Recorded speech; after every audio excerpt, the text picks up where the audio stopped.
যদি ভালো জিনিস কিনে আপনি আনেন তাহলে কস্টিংটা একটু বেশি পড়ে, হ্যাঁ লাভের পরিমাণটা একটু কম হয়।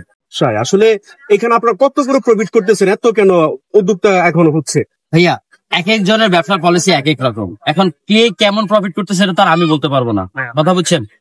জিনিসের উপর ডিপেন্ড করে আপনি কোন জিনিসটা বাজার থেকে কিনে নিয়ে আসতেছেন, বুঝছেন আমার কথা? এখন আমি যেমন আমাদের কেক বানানোর জন্য যেটা হয়, কেউ প্রিমিক্স ব্যবহার করে, আবার আমরা কি করি আটা, ময়দা, চিনি, ডিম এগুলা দিই, প্লাস হচ্ছে গিয়ে আমরা ক্রিম ব্যবহার করি। আমি হুইপ ক্রিম যেটা ব্যবহার করি সেটা হচ্ছে ইনস্টা ক্রিম ব্যবহার করি বা টপিক্যাল ব্যবহার করি। এছাড়াও আপনার আমি যে কালার গুলো ব্যবহার করি, রেডম্যানের কালার ব্যবহার করি। রেডম্যান হচ্ছে ওয়ার্ল্ড ওয়াইড ভালো একটা ব্র্যান্ড, হ্যাঁ। আর এছাড়া চকলেট থেকে শুরু করে ইমেনশন থেকে শুরু করে হচ্ছে কি যত যাবতীয় যেগুলো আছে, আপনার হচ্ছে ভ্যানিলা এসেন্স থেকে শুরু করে, ভ্যানিলা এসেন্সটা আমি রেডমিনোটাই ব্যবহার করি।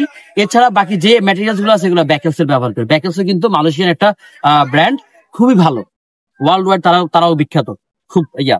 তো যদি ভালো জিনিস কিনে আপনি আনেন তাহলে কস্টিংটা একটু বেশি পড়ে, হ্যাঁ লাভের পরিমাণটা একটু কম হয়। তো আমরা কি জানতে পারি আপনি ইদানিং কত করে প্রফিট করতেছেন প্রতি কেক থেকে? ভাইয়া এটা তো আসলে এভাবে খুলে বলা যায় না, কারণ হচ্ছে কি আমাদের এই অনেকগুলো খরচ আছে। আমার বাসা থেকে কিন্তু কেকটা আনার একটা কস্টিং আছে, আমি যে বাজার মার্কেটে যাই ওখান থেকে মালামাল নিয়ে আসার কস্টিং আছে, প্লাস ক্রিমের চাহিদা এখন মার্কেটে বলতে গেলে এমন এক অবস্থা, 200 টাকা টপিক্যাল ক্রিম এখন মার্কেটে 400, 350, 400 টাকা দিয়ে মানুষ কিনতেছে। এই ক্ষেত্রে কিন্তু আপ ডাউনটা হচ্ছে। এখন যেখানে আমি 200 টাকা দিয়ে একটা ক্রিম পাচ্ছি, সেখানে এখন আমাকে একটা ক্রিম কিনতে হচ্ছে 400 টাকা দিয়ে, তাইলে দিন শেষে কিন্তু আমাদের এই লসটা কিন্তু সবাই গুনতে হচ্ছে। তো আমরা একটু গড়ে হিসাব জানতে চাচ্ছি যে আপনি নয় পার পিস না বলেন, একটু গড়ে বলতে যদি আপনার চিন্তা করেন 20% লাভ আমরা ধরে রাখি, শুধু আমি না সবাই যদি হিসাব করে 20% লাভ ধরে রাখা যায়।